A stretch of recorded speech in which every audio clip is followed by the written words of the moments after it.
4월 29일 오늘 아침 주요 뉴스 전해드립니다.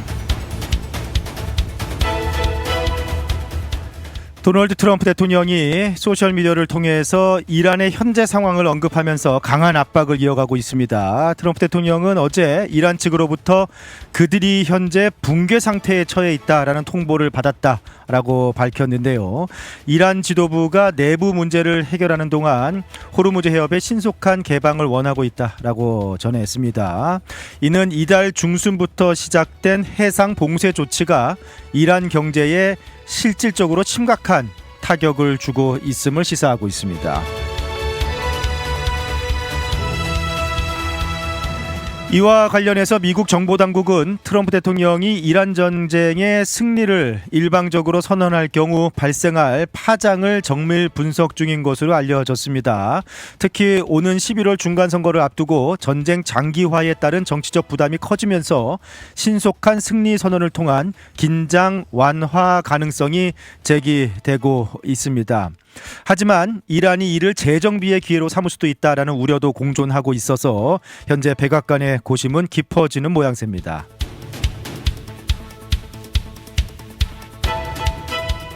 중동의 지정학적 질서에도 큰 지각 변동이 일고 있습니다. 아랍에미리트가 석유 수출국 기구 오펙 탈퇴를 전격 선언하면서 사우디아라비아 주도의 에너지 질서에 정면으로 도전장을 내밀었습니다. 이란 전쟁 대응 과정에서 사우디아라비아와 갈등을 빚어온 아랍에미리트는 이제 독자적인 증산 노선을 걷겠다라고 밝히면서 미국과의 밀착 행보를 가속화하고 있습니다. 이는 단순한 경제적 결정을 넘어서 걸프 지역 내 전통적인 동맹 체제가 약화하고 있음을 시사하는 대목입니다. 어제 영국 국왕 찰스 3세가 35년 만에 미국 연방의회 영국 국왕 으로서 35년 만에 미국 연방의회 단상에 올랐습니다.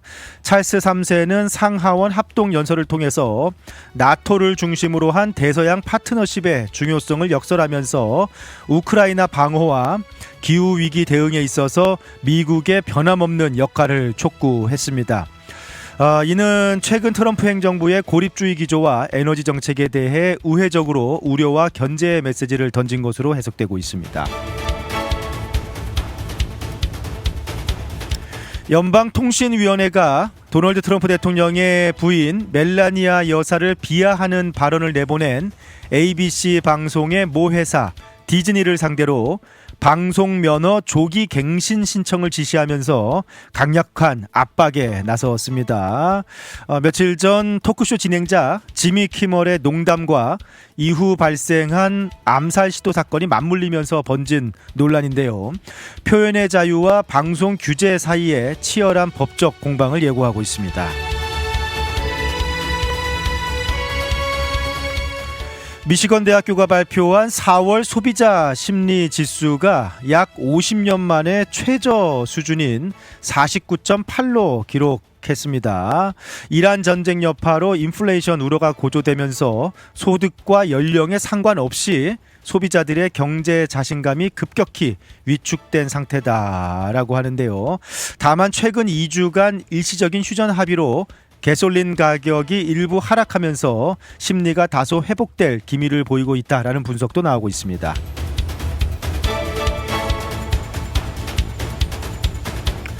현대 엔지니어링이 텍사스주 힐 카운티에 건설하는 200메가와트 규모의 힐스보로 태양광 발전소를 위해서 3억 1천만 달러의 프로젝트 파이낸싱 자금 조달에 성공을 했다라는 또 반가운 소식입니다.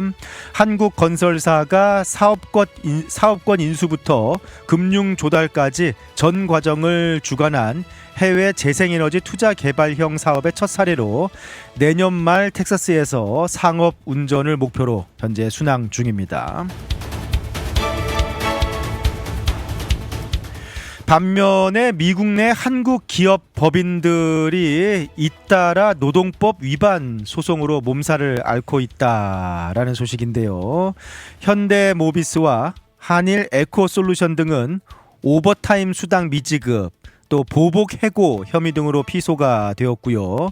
엘레바마의 현대자동차 공장에서는 작업장 내 안전관리 소홀 등을 이유로 2천만 달러 규모의 손해배상 청구 소송이 제기되었습니다. 아무래도 한국 기업의 또 스타일이 있고 미국의 노동 현장이나 법 그리고 그런 문화가 있기 때문에 미국 현지 노동법 준수와 직원 안전 관리에 대한 한국 기업들의 각별한 주의가 요구되고 있습니다.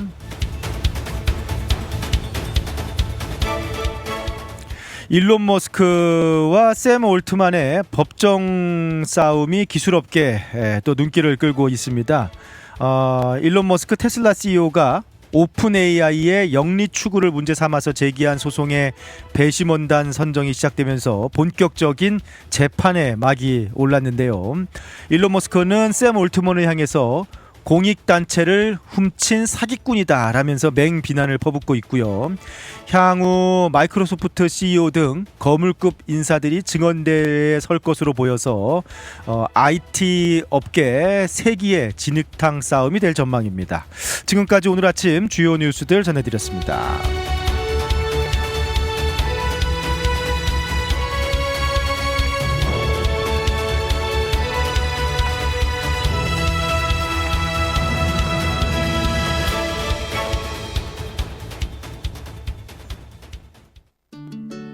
푸른투어와 함께라면 이동이 아닌 경험이 됩니다.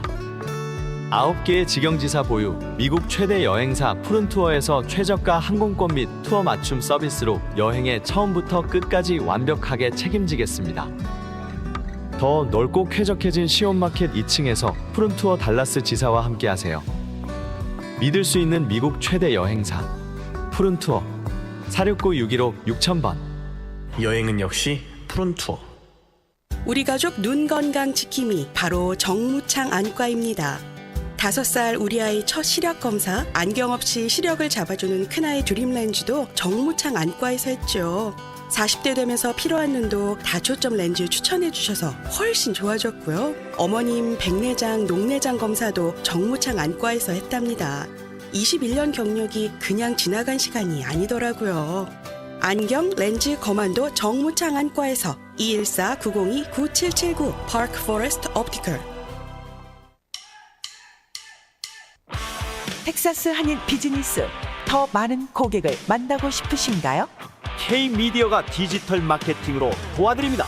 구글, 페이스북, 인스타그램 광고부터 웹사이트 제작, 유튜브 광고, 온라인 브랜드 구축까지 비즈니스에 딱 맞게 타겟팅해 고객을 부르는 마케팅 K-미디어. 더 편하게, 더 저렴하게, 더 효과적으로 K-미디어. 효과적인 광고, 합리적인 가격, 비즈니스를 위한 맞춤 전략. 비즈니스 성공 파트너 K-미디어가 함께합니다. 문의는 K-미디어 온라인.com으로. K-미디어와 함께 당신의 비즈니스를 더 크게 성장시키세요.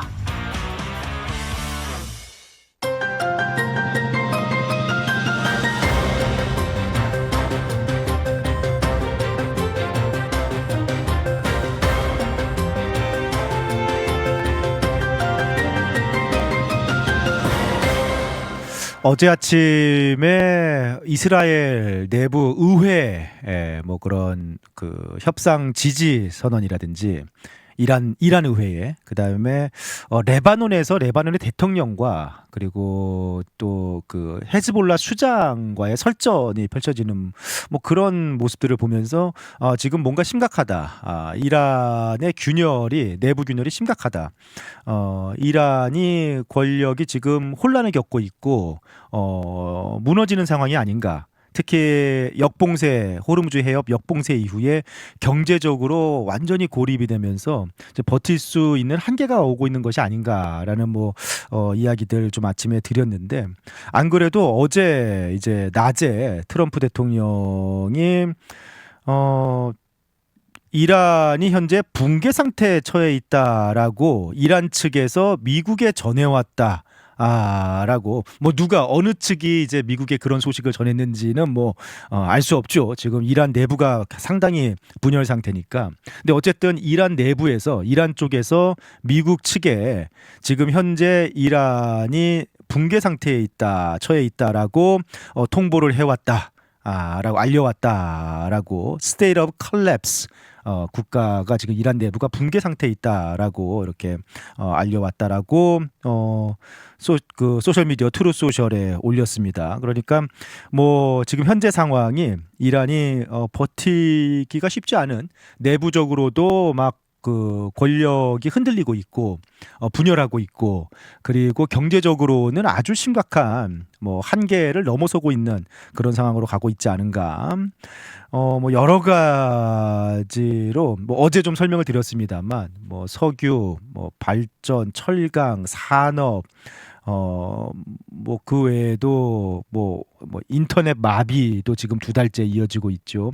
금융 마비, 뭐 모든 것들이 경제적으로 마비가 되면서 이란 경제가 이미 버틸 수 있는 한계를 넘어섰다. 네. 라는 뭐 그런 이야기들이 나오고 있습니다. 네. 그래서 뭐 이란이 수정된 종전안을 가져올 것이다라는 전망도 있고요. 조만간. 네. 어쨌든 뭐 이란 내부에서 교통 정리를 해서 또 수정된 그 종전안을 가져올 것이다라는 전망도 있고. 근데 이게 이런 상황에 또 변수가 많잖아요. 뭐 어디로 또 튈지를 모르는 상황이니까 조심스럽게 미국이 종전 선언도 준비하면서도 또 한편으로는 이란이 진다 하더라도 또 호르무즈 해협과 관련해서는 장기적인 어떤 제재와 컨트롤 상황으로 갈 수 있는 뭐 그런 부분까지 염두에 두고 지금 여러 가지 시나리오를 두고 준비 중이다라는 뭐 그런 이야기들이 막 나오고 있는데 뭐 이제 막 오래 갈 것 같지는 않아요. 네, 이란이 어제도 말씀드렸습니다만 이란이 한계에 치해 오고 있지 않은가. 네, 그런 조짐들, 그런 사인들이 뭐 계속 나오고 있는 상황입니다. 그런 가운데 어제 또 놀라운 뉴스가 이제 하나 나왔는데요. 아랍에미리트가 석유 수출국 기구 오펙을 탈퇴하겠다라는 충격적인 선언을 했습니다. 이게 그냥 단순히 아랍에미리트는 나는 이제 그 오펙 떠나겠다라는 뭐 그 선언이 왜 이렇게 큰 뉴스냐 생각할 수도 있는데, 이거 굉장히 뭐 어떻게 보면은 중동의 지각 변동이자 전 세계에 또 어떻게 보면은 이 에너지 흐름을 바꿀 수 있는, 미국에게도 아주 큰 영향이 있는 그런 결정인데, 오펙 석유 수출국 기구라는 게 1960년에 만들어진 기구입니다. 석유 많이 나는 나라들이 모여서 같이 석유값을 결정하자라는 겁니다. 얼마나 팔지, 얼만큼 생산할지, 가격 어떻게 할지, 네, 같이 결정하자. 생산자 동맹이죠. 네, 현재 12개국이 회원국이다 하는데 중심은 당연히 사우디아라비아입니다. 네, 하루 생산량이 900만 배럴에서 1000만 배럴에 달하는 뭐 어마어마하죠. 네. 그 다음이 이제 이라크, 그 다음에 오펙 내 3위가 아랍에미리트라고 하는데, 오펙 전체 생산량이 한 12%라고 하니까 이제 그것도 무시할 수 없는 상당한 수준인데, 근데 여기에서 이제 아랍에미리트가 나는 탈퇴하겠다라고 한 겁니다. 그래서 이제 그동안 1960년 이렇게 오펙이 설립된 이후에 이 나라들이 함께 모여서 생산량을 늘리고 줄이고 하면서 국제 유가를 조절해 왔습니다. 덕분에 중동 산유국들이 그동안 막대한 뭐 부를 쌓을 수 있었고요. 그런데 여기서 이제 균열이 생기기 시작한 거죠. 아랍에미리트는 그럼 왜 3인데 지금 오펙 내 탈퇴를 결정을 했는가? 우선은 사우디아라비아와의 입장 차이, 네, 원유 전략의 차이다라고 합니다. 이게 아랍에미리트는 언젠가는 석유 시대가 끝날 텐데 지금 최대한 팔아야 되지 않을까라는 전략이고, 사우디아라비아는 사실은 이제 압도적으로 생산량이 많은 국가니까 생산량을 컨트롤하고 조여가지고 계속해서 고유가 전략을 써서 돈을 많이 벌어야 된다 우리가 라는 입장입니다. 그러니까 사우디아라비아는 계속 우리가 함께 생산량을 컨트롤하자, 고유가를 계속 유지시켜 가자라는 입장이고 아랍에미리트는 팔 수 있을 때 팔아서 돈을 벌자라는 입장인데 이런 원유 전략의 차이가 근본적으로 있기 때문에 이제 그동안 좀 갈등이 있어 왔다라는 부분이고요. 이제 두 번째는 이란 전쟁이 또 트리거가 된 거죠. 네. 그 전쟁이 벌어지는 동안 아랍에미리트가 이란의 공격을 많이 받았어요. 그렇죠? 뭐 지금 그 통계에 의하면은 2,200차례, 네, 2,000차례가 넘게 아랍에미리트가 공격을 받았다라고 합니다. 그래서 근데 이제 아랍에미리트가 주변의 걸프 국가들 그리고 사우디아라비아 등에 공동 대응을 요청을 했는데 다른 나라들이 머뭇머뭇거린 거죠. 특히 사우디가 섭섭하게 사우디 입장에서는 사우디가 나섰다가 또 이란하고 전면전이 펼쳐질 수 있으니까 머뭇머뭇하니까 아랍에미리트 입장에서는 섭섭하다라는 배신감, 이제 그런 부분들이 이번 이란 전쟁에서 터져 나온 것으로 보이고요. 그 다음에 또 뭐 중동의 경제 패권 문제도 있는데 이제 사우디가 그 빈살만 왕세자 집권 이후에 아주 강력하게 힘을 또 키워가고 있지 않습니까? 이제 그런 가운데 아랍에미리트에서 어떤 글로벌 기업들을 빼앗아 온다든지 이제 그동안 사실 이제 아랍에미리트 이제 두바이라든지 네.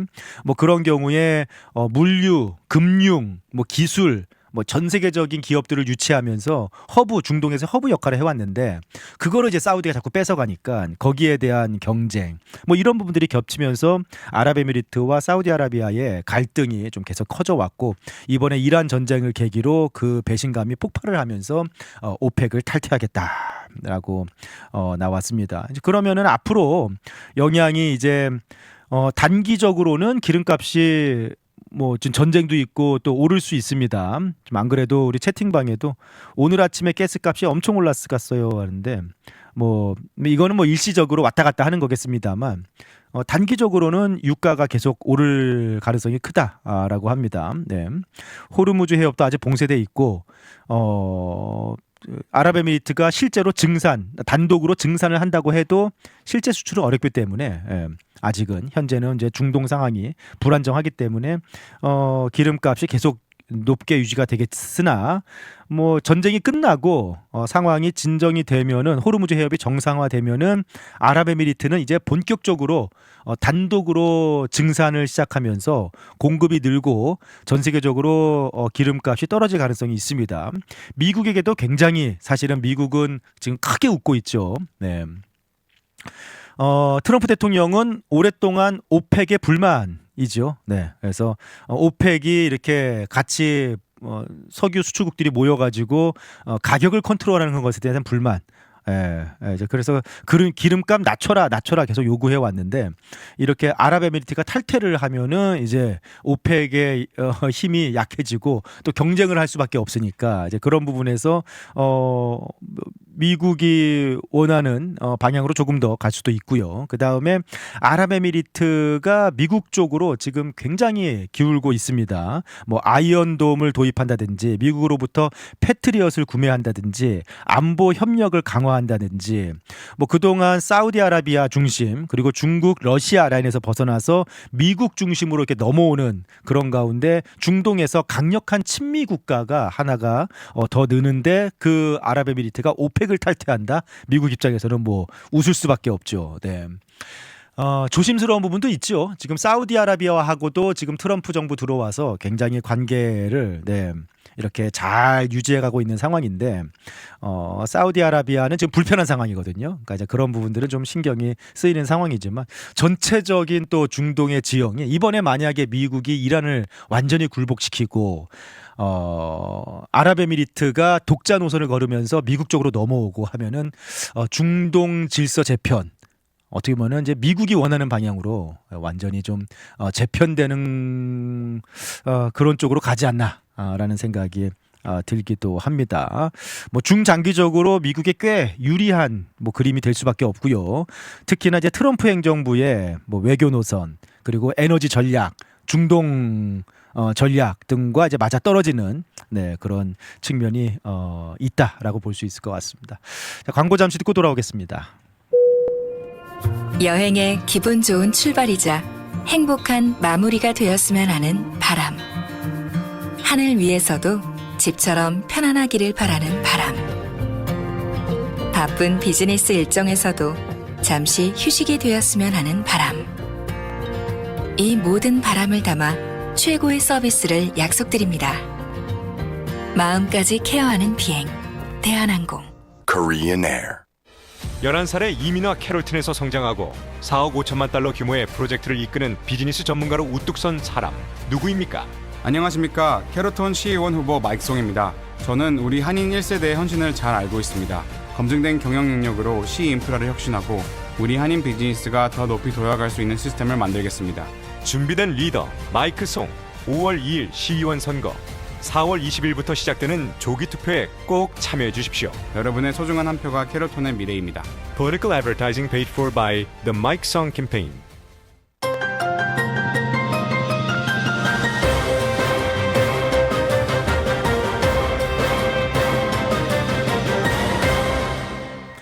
오늘이 이제 4월 29일인데 이제 미국 사는 한인들 특히 이제 LA 지역 출신 분들이 이제 429 이렇게 부릅니다. 네. 429 34주년입니다. 429가 뭐냐라고 뭐 물으시는 분들도 계실 것 같은데 1992년 4월 29일 날 LA 지역에서 일어났던 미국 뭐 역사로 봐도 유례 없는 규모의 폭동, LA 라이어트, LA 폭동을 이제 한국 사람들은 429 이렇게 부릅니다. 34년이 어느덧 흘렀습니다. 그동안 한인 사회는 참 많이 변했죠.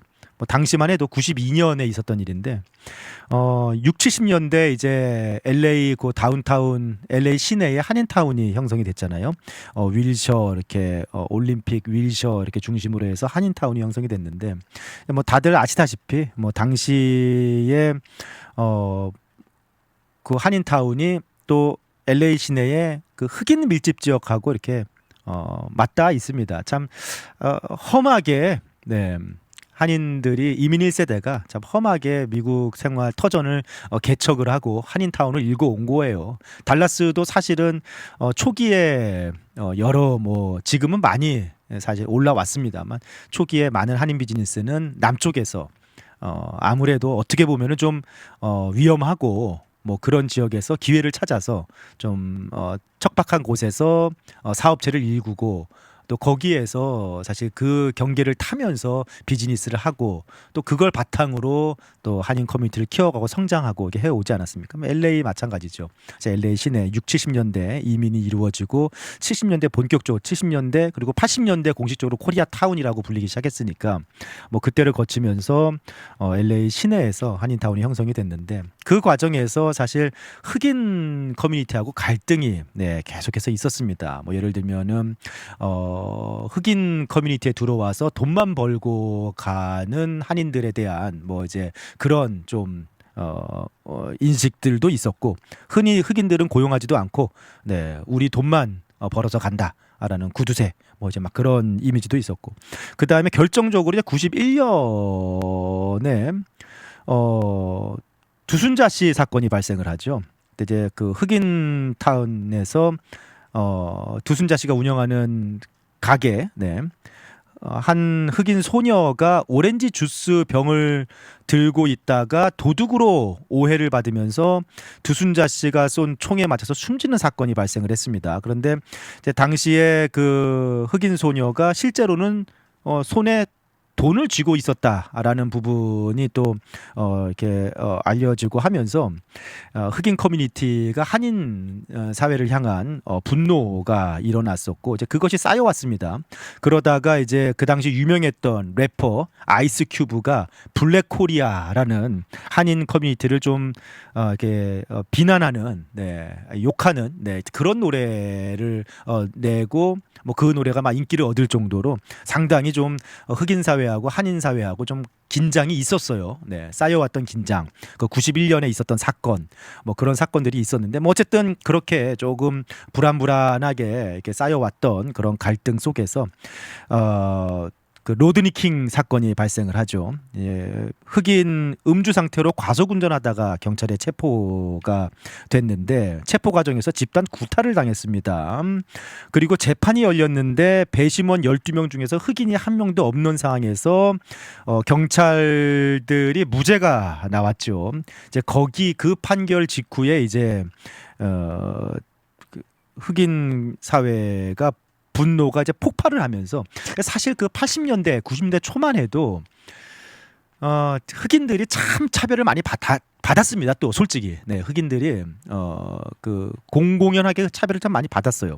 이제 그런 것들이 당시에 라드니 킹 사건을 계기로 터져 나오면서 뭐 방화, 약탈, 뭐 총격, 폭동이 도시에서 발생을 했는데 당시에 이제 막 정말 난리가 났었죠. 네.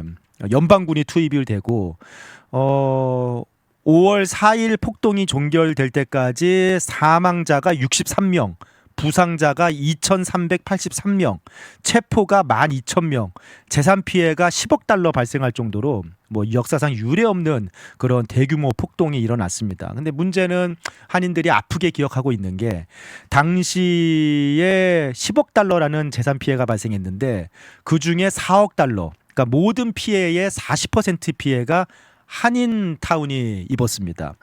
2,200개가 넘는 한인 비즈니스가 불타거나 약탈을 당했어요.